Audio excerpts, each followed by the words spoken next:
Friends, എല്ലാവർക്കും സഹസ്ലൈഫിലേക്ക് സ്വാഗതം. നമുക്കിന്ന് ഒരു നാന്തര പാൽ പായസം കുക്കറിൽ ചെയ്തെടുക്കാം.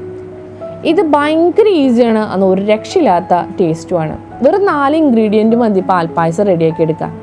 എന്നാൽ കുറച്ചധികം നേരം നമ്മൾ കാത്തിരുന്നാൽ നല്ല സൂപ്പർ പായസം നമുക്ക് കുടിക്കാൻ പറ്റുള്ളൂ. അപ്പോൾ അതെങ്ങനെ ചെയ്യണേന്ന് നമുക്ക് നോക്കാം. അപ്പോൾ ആദ്യം തന്നെ 1/2 കപ്പ് വെള്ളം എടുത്ത് നമുക്കൊന്ന് തിളപ്പിക്കാം. അപ്പോൾ പായസം അടി പിടിക്കില്ല. നന്നായി തിളച്ചതിന് ശേഷം അതിലേക്ക് 1 ലിറ്റർ പാൽ ഒഴിച്ചു കൊടുക്കാം. നല്ല തിക്ക് ഫാറ്റുള്ള പാലാണെങ്കിൽ വളരെ നല്ലത്. എന്നിട്ട് അതിലേക്ക് 1 കപ്പ് പഞ്ചസാര. അത് പാല് തിളയ്ക്കാൻ വേണ്ടി കാത്തിരിക്കൊന്നും വേണ്ട, അതിനു മുമ്പേ നമുക്ക് പഞ്ചസാര ഇട്ട് കൊടുക്കാം. എന്നിട്ട് തിളയ്ക്കുന്നത് വരെ ഒന്ന് ഇളക്കി കൊടുക്കാം. അപ്പോൾ പാൽ അടി പിടിക്കില്ല. എന്നിട്ട് തിളച്ചതിന് ശേഷം നമുക്കതിലേക്ക് അരി ചേർത്ത് കൊടുക്കാം. അപ്പോൾ മട്ടയുടെ പൊടിയരിയാണ് ഞാൻ എടുത്തിരിക്കുന്നത്. അത് നന്നായി കഴുകി വൃത്തിയാക്കി വെള്ളം വാര വെച്ചിട്ടുണ്ടായിരുന്നു. അതിന് 1/2 കപ്പ് നമുക്ക് ഇട്ട് കൊടുക്കാം. എന്നിട്ട് നന്നായിട്ട് ഒന്ന് ഇളക്കി കൊടുക്കാം. അപ്പോൾ എവിടെ കട്ട പിടിക്കാതെ അരി കെടുക്കും.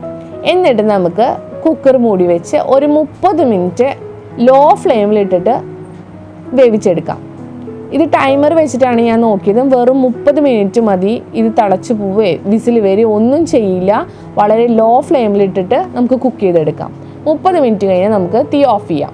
എന്നിട്ട് 45 മിനിറ്റ് നമ്മൾ കാത്തിരിക്കണം.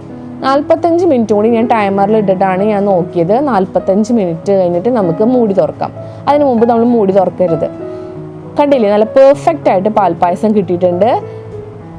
അരിയെല്ലാം വെന്തിട്ടുണ്ട്, നന്നായി കുറുകിയിട്ടുണ്ട്. നല്ല ടേസ്റ്റുള്ള പാൽപ്പായസം റെഡി ആയിട്ടുണ്ട്. കഴിഞ്ഞില്ല, നമുക്ക് അതിലേക്ക് കുറച്ച് തുളസിയും കൂടി നുള്ളി ഇട്ടാലാണ് നമ്മൾ അമ്പലത്തിൽ നിന്നൊക്കെ കിട്ടുന്ന ഒരു ഫ്ലേവർ നമുക്ക് അതിലും കിട്ടുള്ളൂ. എന്നിട്ട് നമുക്ക് തുളസിയിലൊക്കെ ഇട്ടിട്ട് ഒന്ന് മൂടി വയ്ക്കാം. കണ്ടില്ലേ, കുക്കറിൻ്റെ അടിയൊന്നും പിടിച്ചിട്ടില്ല, കരിഞ്ഞു പോവുക ഒന്നും ചെയ്തിട്ടില്ല, തിളച്ച് പൊന്തിയിട്ടല്ലാതെ പുറത്തേക്ക് വന്നിട്ടില്ല. ഇതേ നമ്മുടെ പായസം ഇവിടെ റെഡി ആയിട്ടുണ്ട്. അപ്പോൾ എല്ലാവരും ട്രൈ ചെയ്ത് നോക്കണം. ഈ നവരാത്രിക്ക് നിങ്ങളെല്ലാവരും പാൽപ്പായസം ട്രൈ ചെയ്ത് നോക്കി ഞങ്ങളുടെ അടുത്ത് ഫീഡ്ബാക്ക് അറിയിക്കണം. നമ്മുടെ ഈ പാൽപ്പായസം ഇഷ്ടപ്പെട്ട് കഴിഞ്ഞാൽ നമ്മുടെ ഈ വീഡിയോ ലൈക്ക് ചെയ്യാനും അതുപോലെ നിങ്ങളുടെ ഫ്രണ്ട്സിനും റിലേറ്റീവ്സിനൊക്കെ ഷെയർ ചെയ്യാനും മറക്കരുത്.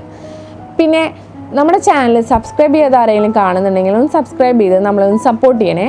പിന്നെ തൊട്ടടുത്തുള്ള ബെല്ലൈക്കൺ കൂടി എനാബിൾ ചെയ്തിട്ടുണ്ടെങ്കിൽ നമ്മളിടുന്ന വീഡിയോസിന് നോട്ടിഫിക്കേഷൻ കൂടി കിട്ടും.